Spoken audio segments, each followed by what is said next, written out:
What happens when an arrogant high school bully crosses the line and mocks a frail old man's faded leather vest? He doesn't realize that vest belongs to a legend. Today, you'll hear the true story of the day 1,000 Hells Angels turned a privileged nightmare into absolute terror.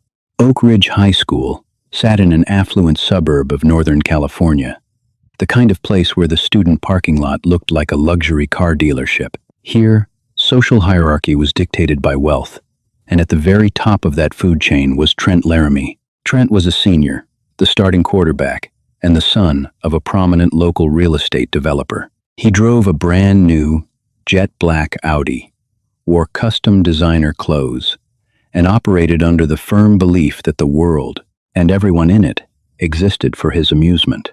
His favorite source of amusement was a sophomore named Jack Davies. Jack was everything Trent was not: quiet, small for his age, and undeniably poor. Jack lived on the edge of town in a modest trailer park with his grandfather, William. To Trent and his sycophantic friends, Chad and Brody, Jack was an easy target, a glitch in their perfect, manicured world. For months, the bullying had been a steady drip of locker shoving, stolen homework, and vicious verbal abuse. But on a crisp Tuesday afternoon in late October, the bullying crossed a line from high school cruelty into a realm of danger Trent couldn't possibly comprehend. The final bell had rung, and students were spilling out into the autumn air. Jack was hurrying toward the curb, head down, clutching his worn backpack. He was supposed to meet his grandfather, who had promised to pick him up after his old truck broke down. "Hey, trailer trash!" Trent's voice boomed across the crowded walkway. Jack froze. Trent, flanked by Chad and Brody, sauntered over, holding a large, half-full iced coffee. A crowd of students began to gather, anticipating the daily spectacle. "Where are you rushing off to, Davies? Going to the dump to find a new wardrobe?" Trent sneered, his friends chuckling dutifully. Before Jack could mumble a response, a deep, guttural rumble interrupted the laughter. It wasn't the hum of a sports car. It was the raw, untamed roar of a vintage motorcycle. The crowd parted as a 1974 Harley-Davidson shovelhead rolled into the pickup lane. The bike was immaculate, gleaming with chrome and history, but the man riding it looked weathered by time. William Davies killed the engine. He was in his late 60s, his face lined with deep crevices, his gray hair pulled back into a short, neat ponytail. He wore heavy denim, scuffed boots, and over his flannel shirt, a heavily worn leather vest. The vest was sun-bleached and frayed at the edges. On the back, although slightly obscured by age, was the unmistakable Winged Death's head logo. Above it, the top rocker read Hells Angels, and below it, the bottom rocker proudly stated California. On the front chest, a small rectangular patch read AFA Angels Forever, Forever Angels. Trent took one look at the old man and burst into theatrical laughter. "Oh my God, Davies, is this your ride?" Trent howled, pointing at William. "Is it Halloween already? Your grandpa looks like an extra from a low-budget biker movie." "Where'd you buy that vest, old man? The thrift store?" William slowly swung his leg over the bike and stood up. Despite his age, he was broad-shouldered and moved with a deliberate, unnerving calm. He didn't look angry. He looked absolutely devoid of emotion. "Get on the bike, Jack," William said, his voice a low, gravelly baritone that easily cut through the noise of the teenagers. Hold on," Trent said, stepping into William's path, emboldened by the chuckles of his peers. He looked at the faded leather vest, his eyes landing on the Death's head. "You actually wear this garbage in public? You're what, 70? What kind of gang are you in? The Geriatric Angels? You going to run me over with your wheelchair?" Jack was trembling. "Please, Trent, just let us go." "Grandpa, ignore him." But Trent wasn't done. In a move designed to cement his status as the untouchable king of Oak Ridge, he raised his iced coffee and deliberately tipped it forward. The sticky, dark brown liquid splashed across William's boots and splattered directly onto the bottom of the leather vest. A collective gasp swept through the crowd. Even Chad and Brody took a half step back. Spilling a drink on an adult was crossing a line, even for Trent. William looked down at the coffee dripping from his colors. In the world of the Hells Angels Motorcycle Club, a member's colors, the vest and patches, are sacred. They are earned through blood, sweat, and years of unwavering loyalty. To disrespect the patch is to disrespect the entire brotherhood. To deface it is an act of war. William slowly reached into his pocket, pulled out a clean bandana, and meticulously wiped the liquid from the leather. He didn't rush. He didn't shout. When he was finished, he folded the bandana, put it away, and finally locked eyes with Trent. Trent smirked, trying to maintain his bravado, but something in the old man's gaze made his stomach drop. It was the look of a predator evaluating prey. "You're a long way from understanding the mistake you just made, son," William said quietly. The volume of his voice was low, forcing Trent to lean in slightly to hear it. "You see old leather. I see 40 years of brotherhood. You think you're untouchable because your daddy has a thick wallet. But out here in the real world, respect isn't bought. It's enforced." Trent scoffed, crossing his arms. "Are you threatening me, old man? Because I can have you arrested before you even start that piece of junk." "I don't make threats," William replied, his voice chillingly flat. "I make observations. Have a good afternoon." William nodded to Jack, who quickly scrambled onto the back of the shovelhead. William kicked the bike to life, the deafening roar drowning out whatever insult Trent threw next. As they rode away, William didn't look back. But Trent, standing in the puddle of his spilled coffee, felt a sudden, inexplicable chill run down his spine. He brushed it off, turning to the crowd with a wide, arrogant grin. "Crazy old boomer," he laughed. He had no idea that he had just signed his own social death warrant. The following 48 hours were a masterclass in small-town corruption and creeping paranoia. When Trent got home that evening, he casually mentioned the incident to his father, Richard Laramie. He framed it, of course, as an unprovoked altercation where a deranged old biker had threatened him. Richard, a man who believed his tax bracket placed him above the law, immediately called Principal Higgins. By Wednesday morning, the narrative had been entirely rewritten. Jack Davies was summoned to the principal's office. Higgins, a sweaty, nervous man who relied heavily on the Laramie family's generous athletic department donations, informed Jack that he was being suspended for 2 weeks. "Your grandfather created a hostile and unsafe environment on school grounds, Jack," Higgins said, refusing to meet the boy's eyes. Trent Laramie felt physically threatened. "We have a zero-tolerance policy for gang-related intimidation." "He spilled coffee on my grandpa," Jack protested, tears of frustration stinging his eyes. "Trent started it. He's been bullying me all year." "That's enough, Mr. Davies. My decision is final." When William found out about the suspension, he didn't rage. He didn't storm down to the school. He simply sat at his small kitchen table, staring at his leather vest draped over a chair. He picked up his phone, an older flip model, and dialed a number he hadn't called in a long time. "Yeah?" A gruff voice answered on the other end. "It's William, up in Oak Ridge." There was a long pause, followed by a sudden shift in tone. The voice on the other end became deeply respectful. "Iron Artie? Damn, brother, it's been a minute. We thought you retired to the quiet life. What do you need?" William's past was a tightly guarded secret. He wasn't just a former member of the Hells Angels. He was a former president of one of the largest, most notorious charters on the West Coast. He had stepped back to nomad status to raise Jack after his daughter passed away. But in the club, true legends never really retire. His name still carried weight from Oakland to Arizona. "I've got a local issue," William said calmly. "A kid put his hands on my colors. Then his rich father had my grandson kicked out of school to cover it up." The silence on the line was heavy, thick with immediate, unspoken understanding. "Someone disrespected your patch? Iron Artie's patch?" The gruff voice darkened. "Give me the address, brother. We'll handle it." "No violence," William commanded firmly. "I'm raising a boy here. I don't need police tape at my door. I just need an education, a demonstration of respect." "Understood. We'll make it educational." By Thursday, the atmosphere in Oak Ridge began to shift. It was subtle at first. Trent was driving his Audi through town after practice when he stopped at a red light. He glanced in his rearview mirror and noticed 2 men on massive, custom motorcycles idling behind him. They were wearing black leather cuts. As the light turned green, they didn't pass him. They just tailed him, keeping exactly 2 car lengths behind, all the way to his gated community. When Trent turned in, they stopped at the gate, simply watching him until he was out of sight. On Friday morning, Richard Laramie went to his favorite upscale diner for breakfast. 2 booths down, 3 large men with heavily tattooed arms and 81 support shirts, H standing for the 8th letter of the alphabet. A for the first were quietly eating pancakes. They didn't say a word to Richard, but every time he looked up, they were staring directly at him. The whispers in the school hallways started. Students who had witnessed the coffee incident were piecing things together.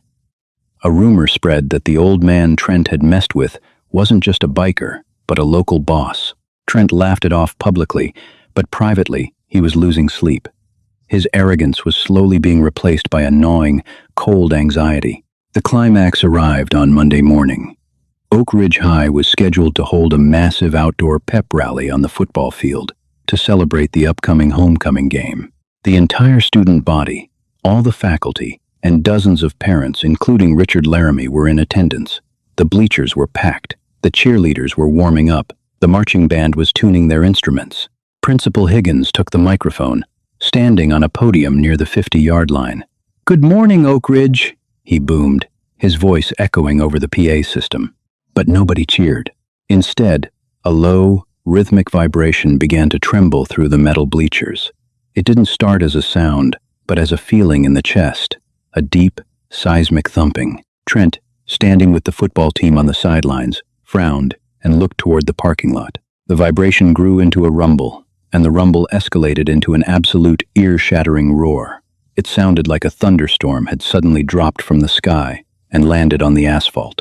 Over the hill leading to the school's main entrance, a column of motorcycles appeared. It wasn't 10 bikes. It wasn't 50. It was a seemingly endless steel river of Harley-Davidsons. They rode 2 abreast, perfect formation, an imposing cavalry of chrome, black leather, and raw horsepower. The sun glinted off the polished exhaust pipes, and the bright red and white Hell's Angels patches emblazoned on their backs. They poured into the school's main thoroughfare, wrapping around the perimeter of the football field. 100, 300, 500. They just kept coming. The marching band stopped playing. Principal Higgins dropped the microphone, the feedback squealing over the speakers. The entire school sat in paralyzed, breathless silence, completely surrounded by 1,000 revving engines. And at the very front of the pack, riding his vintage 1974 shovelhead, wearing his coffee-stained vest, was William Iron Davies. He brought the massive procession to a halt directly in front of the football team. The engines cut out in a synchronized, deafening wave of silence. The sudden quiet was more terrifying than the noise. William put his kickstand down. Behind him, 1,000 hardened, seasoned members of the most infamous motorcycle club in the world did the same. William took off his sunglasses and locked eyes with a pale, trembling Trent Laramie. The education was about to begin. The silence on the Oak Ridge High School football field was absolute, thick, and suffocating. 1,000 motorcycle engines ticking as they cooled was the only sound cutting through the crisp autumn morning. The smell of hot oil, exhaust, and worn leather drifted over the manicured grass, a sharp contrast to the expensive cologne and fresh-cut turf the Laramie family was accustomed to. William Davies did not hurry. He stepped off his 1974 shovelhead, adjusting his faded vest, the very vest Trent had defiled. From the ranks of the massive steel cavalry, 4 other men dismounted and fell into step behind him. They were mountains of men, wearing the heavily patched cuts of the Oakland and Vallejo charters. One of them, a towering man with a thick gray beard known simply as Dutch, carried a heavy, rolled-up document in his hand. William walked precisely to the 50-yard line. Trent Laramie, standing just yards away, looked as though all the blood had been drained from his body. His arrogance, usually worn like a protective armor, had vanished, replaced by the primal, wide-eyed terror of a boy who suddenly realized he was completely out of his depth. "What is the meaning of this?" The shrill voice belonged to Richard Laramie. Trent's father stormed out from the VIP section of the bleachers, his face flushed a furious, mottled red. He was a man used to dictating terms, accustomed to a world where his checkbook was the ultimate authority. He marched toward William, jabbing a manicured finger in the air. "You bring this biker gang onto a high school campus? Are you insane?" Richard shouted, his voice cracking slightly, as the four massive bikers behind William simply stared at him with dead, unblinking eyes. "I am calling the chief of police right now. You are all going to federal prison for this." William didn't raise his voice. He didn't even look angry. He looked at Richard with a weary, almost pitying expression. "Save your battery, Richard," said, his gravelly voice carrying easily in the dead silence of the stadium. "Sheriff Miller has been sitting in his cruiser at the edge of the parking lot for the last 20 minutes. We coordinated our route with the county. We have parade permits. We aren't blocking fire lanes, and we aren't trespassing. We are simply citizens of this county, peacefully assembled on public taxpayer property, attending a public homecoming rally." Richard froze, glancing frantically toward the parking lot. Sure enough, 2 county sheriff cruisers were parked near the entrance. The deputies were leaning against their hoods, arms crossed, simply watching. They made no move to intervene. William had been a prominent, respected figure in the local motorcycle community for decades. The local law enforcement knew exactly who he was, and they knew that when Iron Artie said a gathering would be peaceful, it would be peaceful. You terrorize my son, you threaten him, and now you disrupt a school event?" Richard stammered, though his bluster was rapidly deflating. "Principal Higgins, get these thugs off the field." Principal Higgins, sweating profusely through his cheap suit, clutched the microphone but couldn't seem to find his voice. He looked at Richard, then at the wall of 1,000 hardened bikers surrounding his school. "Mr. Davies," Higgins squeaked, his voice amplified by the PA system. "Please, we don't want any trouble." "There is no trouble, Principal Higgins," William said, taking a slow, deliberate step toward the podium. "I am here as a concerned guardian. You suspended my grandson, Jack, for 2 weeks.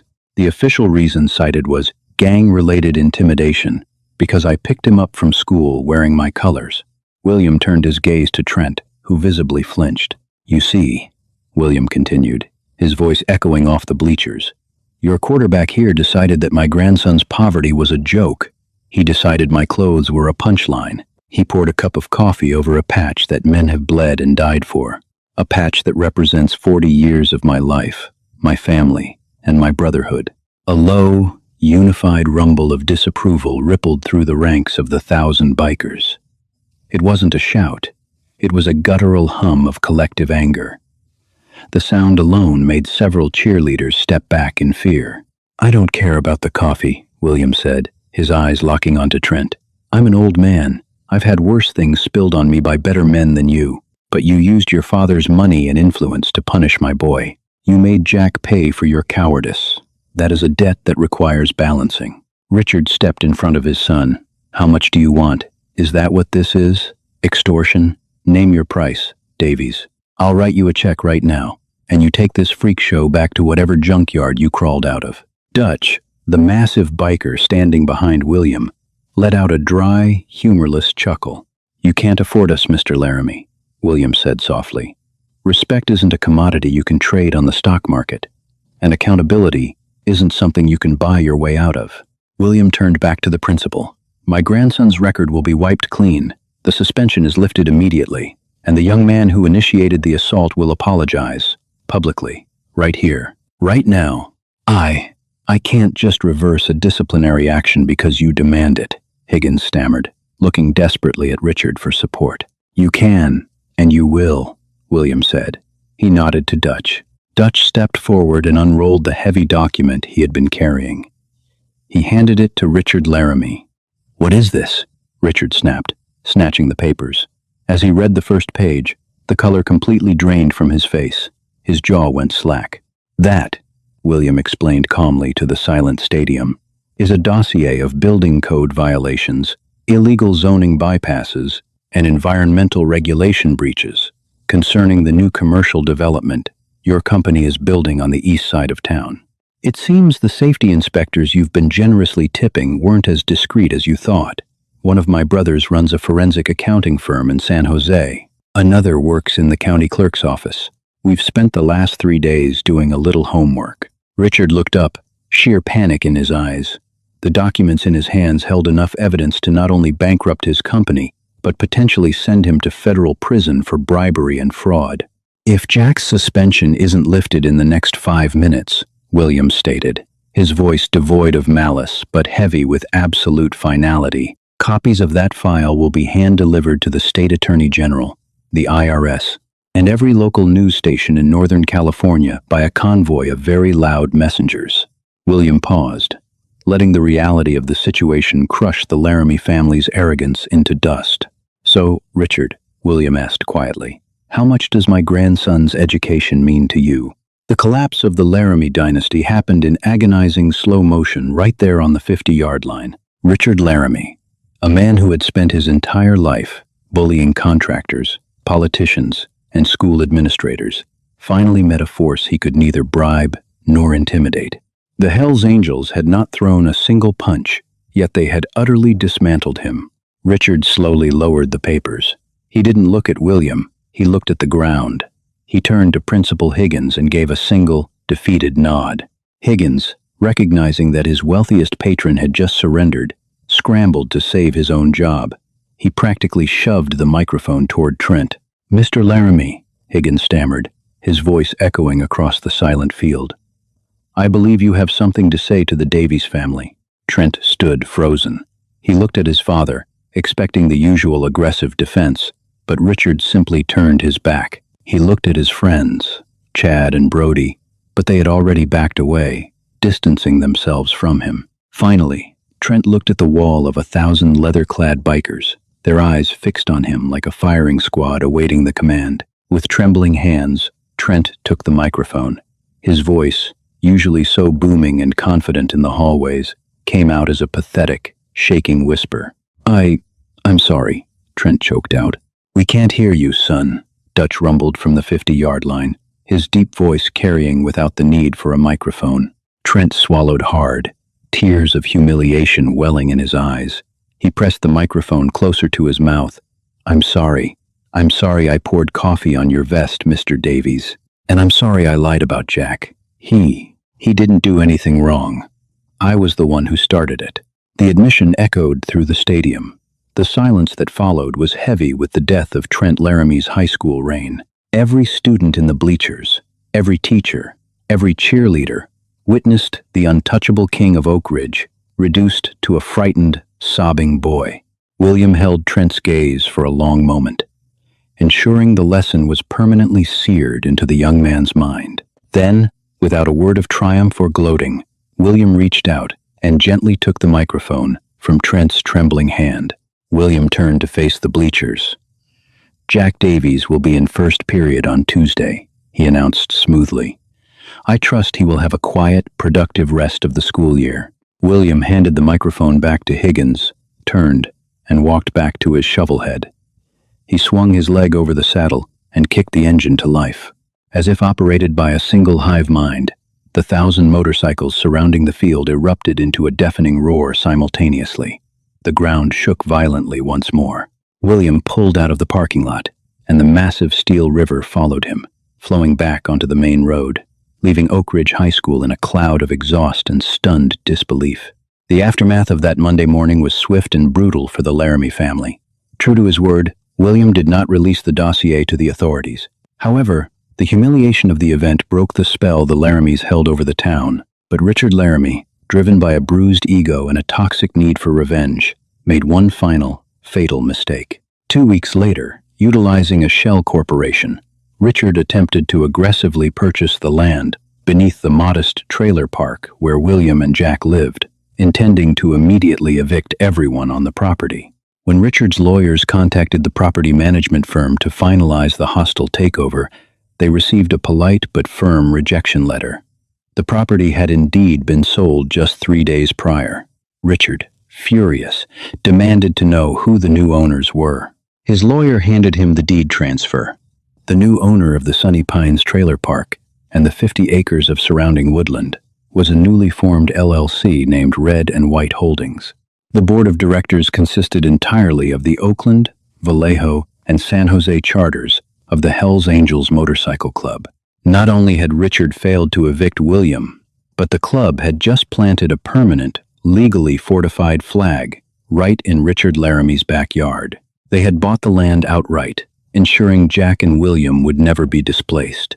The realization that he was now operating in a town where his wealth meant nothing against their collective power forced Richard to quietly resign from several local boards. He canceled his commercial development project, terrified that any wrong move would trigger the release of William's blackmail file. As for Trent, his social empire evaporated overnight. The fear of retaliation wasn't what kept people away from him. It was the sheer embarrassment. He had been exposed as a coward who hid behind his father's money, and when that money failed, he had wept in front of the entire school. He quit the football team halfway through the season, unable to handle the quiet smirks in the locker room, and eventually transferred to a private school 3 counties away. Jack Davies, however, returned to Oak Ridge High on Tuesday morning, just as his grandfather promised. He didn't arrive in a flashy sports car, nor was he dropped off by a noisy parade of motorcycles. He walked the final 2 blocks to school alone, his worn backpack slung over his shoulder. But as he walked up the front steps, the atmosphere was entirely different. The kids who used to laugh at him now nodded respectfully. The teachers who had ignored his bullying now greeted him warmly. At lunch, Jack didn't sit in the back corner of the cafeteria by himself. He sat right in the middle. No one bothered him. No one mocked his clothes. The invisible shield surrounding him was impenetrable. After school, Jack walked out to the curb. His grandfather was waiting for him, sitting on the idling 1,974 shovelhead. William was wearing his faded winged death's head vest. The faint, dark stain of dried coffee was still visible near the bottom hem, a permanent reminder of a battle won without a single punch being thrown. Jack smiled, strapped on his helmet, and climbed onto the back of the bike. William kicked it into gear, the heavy exhaust barking against the concrete of the school building. As they rode away toward the edge of town, Jack wrapped his arms around his grandfather's waist, pressing his cheek against the heavy, worn leather of the club colors. He felt the deep, steady rhythm of the engine, and for the first time in his life, he didn't feel small. He felt like he belonged to something much larger than himself. He felt safe. Respect costs absolutely nothing, but showing disrespect to the wrong person can cost you everything. William proved that true power doesn't need to be loud, and brotherhood is a bond stronger than any bank account. If you loved this story of karma and ultimate loyalty, hit that like button, share this video with your friends, and make sure to subscribe to our channel for more incredible true stories.